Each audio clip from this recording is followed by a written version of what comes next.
ಬೆಂಕಿ ರೋಗ ಬಂದಿದೆ, ಅದು ಎಲ್ಲ ಹಿಂಗೆ ಮುಳುಗೋಗ್ತಾ ಇದೆ. 1 ಎಕರೆ ಇದೆ. ನಿಮ್ಮ ಹೆಸರು ಆನಂದ್. ಅಂದ್ರೆ ನೀವು ಫಸ್ಟ್ ಯಾವ ವೆರೈಟಿ ಹಾಕಿದ್ದು, ಅಂದರೆ ನೀವು ಯಾವ ತಳಿ ಹಾಕಿದ್ದು?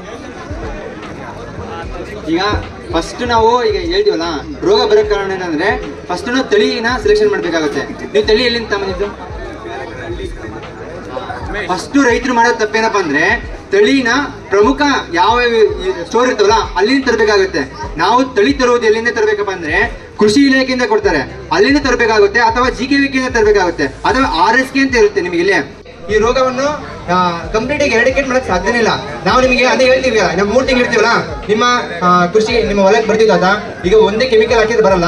ಏನೇನ್ ಮಾಡ್ಬೇಕು, ಈ ಭೂಮಿ ಉಳಿಯೋದ್ರಿಂದ ಸ್ಟಾರ್ಟ್ ಆಗುತ್ತೆ. ಆ ಭೂಮಿ ಉಳಿಯೋದ್ರಿಂದ ಹಿಡಿದ್ಬಿಟ್ಟು ಲಾಸ್ಟಿಗೆ ಹಾರ್ವೆಸ್ಟ್ ಮಾಡ್ತೀವಲ್ಲ, ಅಲ್ಲಿವರೆಗೆ ಏನೇನ್ ಮಾಡ್ಬೇಕಂದ್ರೆ ನಮಗೆ ಹೇಳ್ಕೊಡ್ತೀವಿ.